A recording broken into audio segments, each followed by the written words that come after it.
আসসালামু আলাইকুম প্রিয় শিক্ষার্থী বন্ধুরা, আশা করি সবাই অনেক ভালো আছেন। বন্ধুরা, আগামী শুক্রবার এবং শনিবার ইজি ইংলিশ স্কুল ইংরেজি রিডিং শেখার উপর অনলাইন ওয়ার্কশপ আয়োজন করতে যাচ্ছে। আলহামদুলিল্লাহ, এই ওয়ার্কশপকে ঘিরে আপনাদের অনেকের মধ্যে উৎসাহ, উদ্দীপনা এবং কৌতূহল দেখা দিচ্ছে। আপনারা অনেকেই আমাদের হটলাইনে ফোন দিয়ে বিভিন্ন রকম প্রশ্ন করছেন। অনেকে বলছেন যে স্যার, ওয়ার্কশপ জিনিসটাকে আসলে ভালোভাবে বুঝতে পারছি না।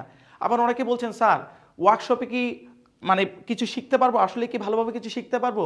অনেকে বলছেন যে স্যার, কোর্স তো বুঝি, কোর্সে তো অনেক কিছু শিখান, কিন্তু ওয়ার্কশপে কি কি শিখতে পারবো। আবার অনেকে বলছেন যে স্যার, ওয়ার্কশপে কি কি শিখাবেন, যদি একটু বিস্তারিত বলতেন। তো এই ধরনের নানামুখী প্রশ্ন আমরা পাচ্ছি। তো আজকের এই ভিডিওতে আমি সেই বিষয়গুলো ক্লিয়ার করব। প্রথমে আপনাকে বলে রাখি, আসলে ওয়ার্কশপ জিনিসটা কি। আপনারা কোর্স বললে সহজেই চিনেন, ওয়ার্কশপ এই শব্দটা অনেকেই চিনেন না, আমি একটু ক্লিয়ার করছি। দেখুন, কোর্স হচ্ছে একটা লম্বা প্রসেস। আমাদের কোর্সের কথাই যদি বলি, ধরেন আপনি আমাদের কোনো কোর্সে ভর্তি হলেন, আপনাকে যে আমরা ক্লাসগুলো করাবো সেগুলো কিন্তু লম্বা সময় ধরে ক্লাসগুলো করাবো। কিন্তু ওয়ার্কশপ জিনিসটা কি? ওয়ার্কশপ জিনিসটা হচ্ছে যে স্বল্প সময়ে কোনো কিছু শেখানোর চেষ্টা করা। ওয়ার্কশপ একদিনের হতে পারে, দুদিনের হতে পারে, 3 দিন, 4 দিন, 5 দিনেরও হতে পারে। তো আমাদের যে ওয়ার্কশপ, ইংরেজি রিডিং শেখার ওয়ার্কশপ, এটা হচ্ছে 2 দিন ব্যাপী। ওয়ার্কশপটা অনুষ্ঠিত হবে শুক্রবার এবং শনিবার সন্ধ্যা 7টা থেকে রাত 10টা পর্যন্ত, আরও বেশি সময়ও লাগতে পারে শেষ হতে। আবার শনিবারও একই কথা, সন্ধ্যা 7টা থেকে রাত 10টা বা 10:30, 11টা পর্যন্ত, অর্থাৎ টোটাল 6 ঘন্টা থেকে 7 ঘন্টার একটা ওয়ার্কশপ অনুষ্ঠিত হবে। এটা হবে কিভাবে? ধরুন আপনি আমাদের ওয়ার্কশপে জয়েন করলেন, আপনাকে আমরা বলে দিব যে আমরা কি জুমের মাধ্যমে ওয়ার্কশপ নিব নাকি গুগল মিটের মাধ্যমে ওয়ার্কশপটা নিব, এটা আপনাদেরকে বলে দিব। ভর্তি হওয়ার পরে আপনাদেরকে একটা হোয়াটসঅ্যাপ গ্রুপে অ্যাড করা হবে। সেই হোয়াটসঅ্যাপ গ্রুপে আমরা সব আপডেট দিয়ে দিব। তো যখন ওয়ার্কশপটা শুরু হবে, এটা মূলত একটা live workshop, online live workshop. গ্রুপের মধ্যে আমরা লিঙ্ক দিয়ে দিব, আপনি লিঙ্কে ক্লিক করবেন, একদম সরাসরি আপনি আমাকে দেখতে পারবেন, আমার প্রত্যেকটা কথা আপনারা শুনতে পারবেন। আপনি আপনার কোনো কিছু বলার থাকলে ক্লাসের শেষে প্রশ্নোত্তর পর্ব থাকবে, সেখানে প্রশ্ন করতে পারবেন, বা ক্লাসের মাঝখানেও যদি কিছু বলার থাকে সেক্ষেত্রে আমি মেসেজ করে আমার সাথে তথ্য আদান প্রদান করতে পারবেন। মোট কথা, এটা লাইভ ক্লাসের মতোই। আমরা লাইভ কোর্সে যেভাবে লাইভ ক্লাস নেই, এটা ঠিক ওরকমই, হ্যাঁ, লাইভ ক্লাসের মতোই, কিন্তু এটা স্বল্প সময় শেখানো হবে বিধায় এটার নাম দেওয়া হয়েছে ওয়ার্কশপ। তো যাক, এই পর্যায়ে আপনাদের সেই প্রশ্নগুলো আমি একটু ক্লিয়ার করছি। প্রথম যে প্রশ্ন, যে স্যার, যে একটা কোর্স তো লম্বা সময় ধরে চলে, হ্যাঁ, 2 মাস 3 মাস ধরে চলে, তো সেই জায়গায় 2 দিনের ওয়ার্কশপে আমরা কি আসলে শিখতে পারবো? তো দেখুন, একটা বাস্তবতা বোঝার চেষ্টা করেন। কোর্স তো কোর্সের সাথে তো ওয়ার্কশপের তুলনায়, কোর্স তো আপনি যদি কোনো জিনিস আসলেই খুব ভালোভাবে শিখতে চান, একদম গোড়া থেকে তৃপ্তি নিয়ে বিস্তারিত শিখতে চান, তাহলে কোর্সের বিকল্প নাই, হ্যাঁ। কিন্তু আপনি যদি বলেন যে স্যার, আমি একটু স্বল্প সময়ে কোনো বিষয়ে ধারণা নিতে চাই, কোনো বিষয়ে জ্ঞান অর্জন করতে চাই, তাহলে সেক্ষেত্রে হচ্ছে ওয়ার্কশপ। কোর্সের সাথে ওয়ার্কশপের তুলনা নেই। আমাদের লাইভ কোর্সের কথা যদি বলি, আমাদের কোর্সের যেখানে 50টা 60টা করে ক্লাস থাকে, হ্যাঁ, টোটাল 70 থেকে 75 ঘন্টা ক্লাস হয়, সেই যে কোথায় 70 ঘন্টার ক্লাস আর কোথায় আপনার 6 থেকে 7 ঘন্টার ক্লাস, এটা তো বুঝতে হবে, তাই না? তো কোর্সে বিস্তারিত শেখানো হয়, ওয়ার্কশপে আসলে অত বিস্তারিত শেখানোর সময় নাই, সুযোগও নাই, যেহেতু সময় কম। এখানে মূল জিনিসগুলো শেখানো হয়, অর্থাৎ ডেলিভার করা হয়। এটাই হচ্ছে ওয়ার্কশপ এবং কোর্সের মধ্যে প্রথম পার্থক্য। এখন আপনি যদি মনে করেন যে আপনার বিস্তারিত শেখা দরকার, অনেক ভালোভাবে শেখা দরকার, তাহলে আপনি সরাসরি কোর্সে ভর্তি হতে পারেন। আর যদি মনে করেন যে না, আমি একটু স্বল্প সময় শিখতে চাই, তাহলে আপনি ওয়ার্কশপে জয়েন করতে পারেন। তবে হ্যাঁ, আপনি এটাও করতে পারেন যে আপনি ধরেন আপনি ভাবছেন যে কোর্সে ভর্তি হবেন কি হবেন না, হবেন কি হবেন না, আপনি কোর্সে ভর্তি হওয়ার আগে ওয়ার্কশপেও ক্লাস করে আপনি একটা ধারণা নিতে পারেন যে আসলে কোর্সটা কেমন হবে। এটাও এই ক্ষেত্রে ওয়ার্কশপটা খুব ভালো কাজে দেয়। তো আশা করছি কোর্স এবং ওয়ার্কশপের পার্থক্যটা বুঝতে পেরেছেন। তো এবার যাব তার পরবর্তী প্রশ্নে, যে স্যার, ওয়ার্কশপে কি কি পড়াবেন, যদি আমাদেরকে একটু বলতেন। তো এখন থেকে পরবর্তী কয়েক মিনিট আমি আপনাদেরকে ব্যাখ্যা করব যে ওয়ার্কশপে কি কি পড়াবো। তো প্রথমেই বলে রাখি, ওয়ার্কশপের কন্টেন্ট, ওয়ার্কশপের সিলেবাস কোর্সের সিলেবাস থেকে একটু আলাদা। আপনার কোর্সে অনেক বিস্তারিত শেখানো হয়, কিন্তু ওয়ার্কশপে মূল মূল জিনিসগুলো শেখানো হয়। তো আমাদের যে ওয়ার্কশপ, ইংরেজি রিডিং শেখার অনলাইন ওয়ার্কশপ, এখানে কি কি শেখানো হবে আমি একটু ধারাবাহিকভাবে বলি। প্রথমেই, যেহেতু এটা ইংরেজি রিডিং শেখার অনলাইন ওয়ার্কশপ, রিডিং পড়তে গেলে অবশ্যই আপনাকে ইংরেজি বর্ণ চিনতে হবে। আমাদের সর্বপ্রথম যে ক্লাসটা হবে সেটা হচ্ছে ইংরেজি বর্ণমালা পরিচয়, অর্থাৎ ইংরেজি বর্ণমালায় কয়টি বর্ণ আছে, হ্যাঁ, তারপরে আপনার কোন বর্ণের নাম কি, আপনার বর্ণগুলো শুদ্ধ উচ্চারণ কি, তাই না? যেমন আমি আপনাদেরকে বলি, যেমন দেখেন আপনারা এই যে যেমন এ, তারপর হচ্ছে বি, সি, ডি, তাই না, এগুলো আপনারা চিনেন। তারপরে ধরেন ই, হ্যাঁ এফ, তারপরে জি, এইচ, এই যে বর্ণগুলা এইগুলো আপনারা চিনেন। তো আমরা ম্যাক্সিমাম যেটা করি এই বর্ণগুলো কিন্তু ভুল উচ্চারণ করি। যেমন এটাকে উচ্চারণ করি এ, হ্যাঁ এটাকে উচ্চারণ করি বি, বা এটাকে উচ্চারণ করি আপনার ধরেন এফ, এভাবে উচ্চারণ করি। কিন্তু অরিজিনালি কিন্তু এই বর্ণগুলোর উচ্চারণ এমন না। যেমন এই বর্ণের উচ্চারণ হচ্ছে এই, এই এরকম। তারপর এই বর্ণটাকে আমরা বলি এফ, এফ, এটা এফ না এফ, এফ। এই বর্ণটাকে আমরা কি বলি এইচ, কিন্তু না এইভাবে না এইচ, এইচ। তো এইভাবে প্রত্যেকটি বর্ণ আপনারা শুদ্ধ উচ্চারণটা জানতে পারবেন, এটা আমাদের প্রথম ক্লাসে থাকবে।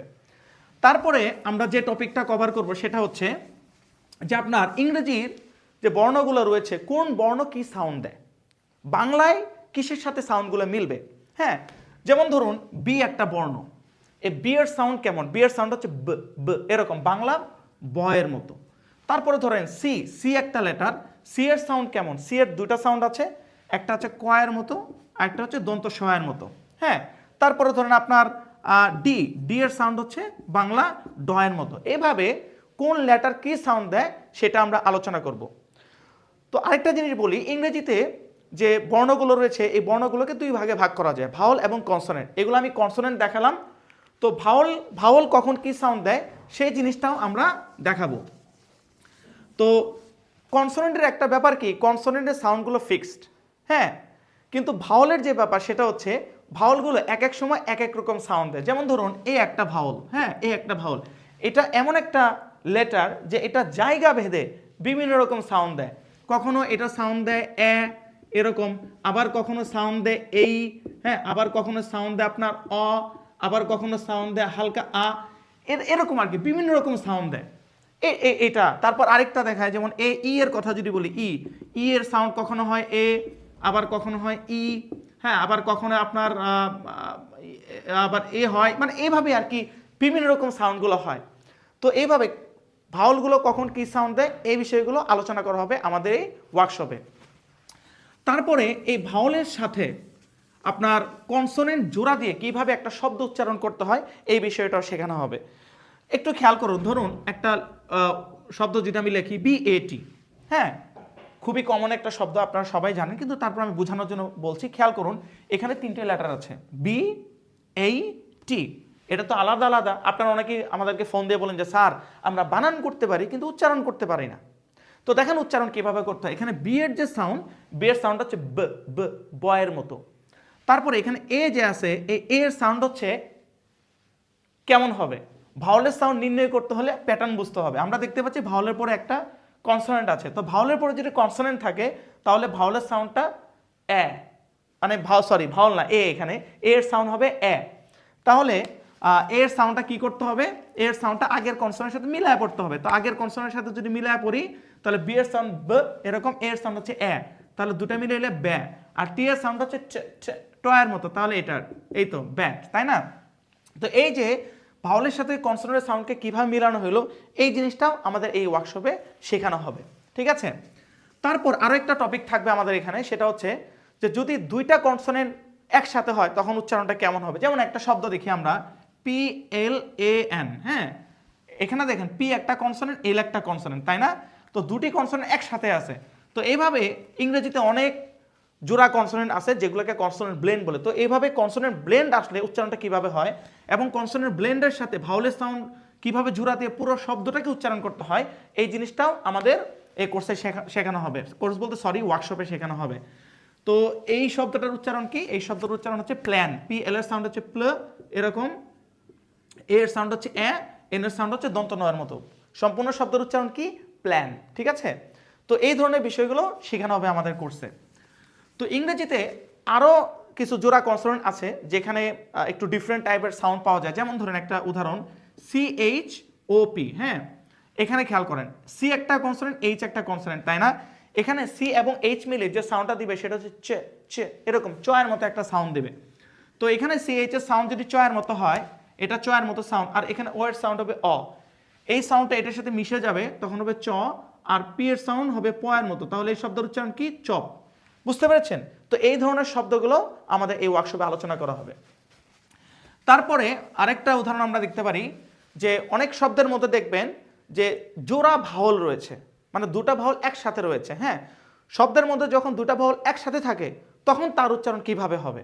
যেমন একটা উদাহরণ আমরা দেখতে পারি এরকম, যেমন দেখেন আপনার TRAIN, এখানে খেয়াল করেন, আমি এখানে ভাগ করে যদি দিই, এখানে দেখেন এ এবং আই দুটা ভাওয়াল, কিন্তু এ একটা ভাওয়াল, আইও কিন্তু একটা ভাওয়াল।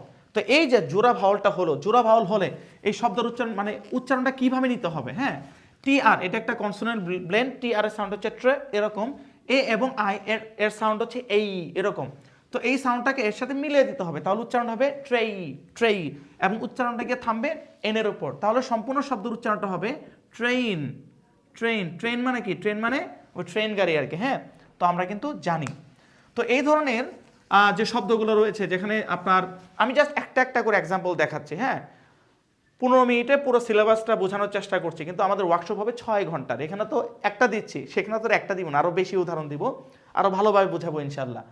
তো এরকম জোড়া ভাওয়াল থাকতে কি হবে সেটার উচ্চারণ আমরা বা সেটা নিয়ম আমরা এখানে দেখাবো। তারপর ইংরেজির আরও একটা টপিক আছে, সেটা হচ্ছে আর কন্ট্রোল ভাওয়াল সাউন্ড। খুবই ইন্টারেস্টিং একটা টপিক আর কি। আর কন্ট্রোল ভাওয়াল সাউন্ডটা কি? যে ভাওয়ালের পর যদি আর থাকে, এটা একটু শুনে রাখেন, ভাওয়ালের পর যদি আর থাকে তাহলে ভাওয়ালের যে স্বাভাবিক উচ্চারণ, ওই স্বাভাবিক উচ্চারণ ভাওয়াল করতে পারে না, আর দ্বারা ভাওয়ালটা প্রভাবিত হয়ে যায়। এই কারণে এই টপিকটাকে বলা হয় বা এই ব্যাপারটাকে বলা হয় আর কন্ট্রোল ভাওয়াল সাউন্ড। একটা উদাহরণ দিয়ে খেয়াল করেন, যেমন দেখেন আমি লিখলাম CAT, উচ্চারণ কি? এই শব্দের উচ্চারণ হচ্ছে ক্যাট। কি উচ্চারণ? ক্যাট। ক্যাট মানে হচ্ছে বিড়াল। এখানে দেখেন সি এর উচ্চারণ ক এর মতো, এর উচ্চারণ এ, এর উচ্চারণটা কি হয়ে যাচ্ছে এখানে, এর উচ্চারণ হয়ে যাচ্ছে এ, এরকম হয়ে যাচ্ছে, আর টি এর উচ্চারণ ট এর মতো। কিন্তু আরেকটা শব্দ দেখেন আপনি, যেমন CAR, হ্যাঁ, এই শব্দের উচ্চারণ কিন্তু কের না, অর্থাৎ এখানে যে এ আছে এই এর উচ্চারণ কিন্তু এ হবে না, এ হবে না, এখানে এর উচ্চারণ হবে আ। কেন? কারণ পরে আর আছে, এই কারণে CAR এই শব্দের উচ্চারণ হবে কার। একটু খেয়াল করে দেখেন, এখানে যেমন আছে এ আছে মাঝখানে, এখানেও কিন্তু এ আছে, কিন্তু এখানে এর উচ্চারণ হচ্ছে এ, কিন্তু এখানে এর উচ্চারণ হচ্ছে আ। এই যে পার্থক্যটা, আর আসার কারণে এই যে পার্থক্যটা হয়ে গেল, এই কারণে মানে এটাকে বলা হয় আর কন্ট্রোল ভাওয়াল সাউন্ড। তো এই টপিকটা আমাদের এই ওয়ার্কশপে আলোচনা করা হবে, আশা করি বুঝতে পারছেন।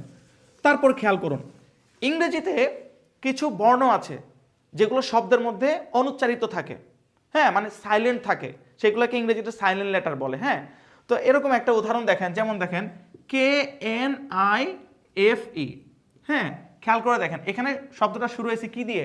কে দিয়ে শুরু হয়েছে, কিন্তু এই শব্দের উচ্চারণ কি? এই শব্দের উচ্চারণ হচ্ছে নাইফ। নাইফ উচ্চারণ, নাইফ। দেখেন নাইফ কিন্তু হচ্ছে না, নাইফ হচ্ছে। এই যে এখানে একটা লেটার থাকা সত্ত্বেও উচ্চারিত হচ্ছে না, এটা হচ্ছে সাইলেন্ট, মানে এই জায়গায় কি এটা সাইলেন্ট অবস্থায় আছে। তো ইংরেজির কোন লেটার কোন শব্দের মধ্যে কিভাবে সাইলেন্ট থাকে, এই বিষয়গুলো আমাদের ওয়ার্কশপে আলোচনা করা হবে একদম ধাপে ধাপে। দেখেন ইংরেজি রিডিং পড়তে যে জিনিসগুলো লাগে, মূল মূল যে জিনিসগুলো লাগে, তার প্রত্যেকটা জিনিসই আমাদের এই ওয়ার্কশপে আলোচনা করা হবে ইনশাআল্লাহ। তারপরে খেয়াল করেন, ইংরেজির কিন্তু ছোট বড় অনেক ধরনের শব্দ আছে। বাংলার কথা যদি বলি, বাংলাতে যেমন ছোট শব্দ আছে না, বাংলাতে তো ছোট শব্দ আছে, যেমন আম একটা ছোট শব্দ। আবার যদি আমরা বড় শব্দ দেখি, ধন্যবাদ, ধন্যবাদ একটু বড় শব্দ, আম ছোট শব্দ। ইংরেজিতে এরকম অনেক ছোট শব্দ আছে, অনেক বড় শব্দ আছে। ইংরেজিতে ছোট শব্দ কিন্তু পড়া সহজ, যদি আপনি প্যাটার্নগুলো ধরতে পারেন, যদি আপনি কনসোনেন্টের সাথে ভাওয়েলের সাউন্ড মিলাইতে পারেন, তাহলে ইংরেজিতে ছোট শব্দ পড়তে পারা সহজ। কিন্তু সমস্যাগুলো বাধে কোথায় জানেন? ইংরেজির বড় শব্দ পড়তে গেলে। তো ইংরেজির বড় শব্দ পড়তে গেলে আপনাকে বেসিক জিনিসগুলো তো জানাই লাগবে, ভাওয়েলের সাউন্ডগুলো জানা লাগবে, কনসোনেন্টের সাউন্ড জানা লাগবে, খুঁটিনাটি বিষয় জানাই লাগবে, সেই সাথে আরও কিছু বিষয় জানা লাগবে যেগুলো আপনাকে বড় শব্দ পড়তে সাহায্য করবে। সেই বিষয়গুলো কি? সেই বিষয়গুলো হচ্ছে আপনার সিলেবল। তো আমাদের এই ওয়ার্কশপে আমরা আলোচনা করব যে সিলেবল কাকে বলে, সিলেবল কি, সিলেবল কত প্রকার, এই বিষয়গুলো আমরা আমাদের এই ওয়ার্কশপে আলোচনা করব।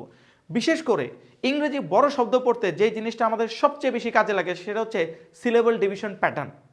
দারুণ একটা টপিক, এটা দারুণ একটা টপিক। যারা আমাদের ফুল কোর্স করেছে, অর্থাৎ যারা আমাদের রিডিংয়ের কোর্স করেছে, তারা জানে যে সিলেবল ডিভিশন প্যাটার্নটা কতটা ইম্পর্টেন্ট। একটা প্যাটার্ন আপনাদেরকে দেখাই, মনে রাখবেন। যেমন VCCV, এই প্যাটার্নটা আমি একটু ব্যাখ্যা করি। এখানে ভি মানে হচ্ছে ভাওয়াল, সি মানে কনসোনেন্ট, সি মানে কনসোনেন্ট, ভি মানে ভাওয়াল। অর্থাৎ যদি দুটো ভাওয়ালের মাঝখানে দুটো কনসোনেন্ট থাকে, তাহলে সিলেবল ডিভিশন প্যাটার্নের রুল অনুযায়ী আপনাকে দুটো কনসোনেন্টের মাঝবর কেটে দিতে হবে। এটা হচ্ছে একটা কমন রুল এবং এই প্যাটার্নটা দিয়ে আপনি শত শত শব্দ কেটে উচ্চারণ করতে পারবেন। যেমন আমরা একটা কমন শব্দ দেখি, খেয়াল করেন, যেমন LAP, তারপর হচ্ছে TOP।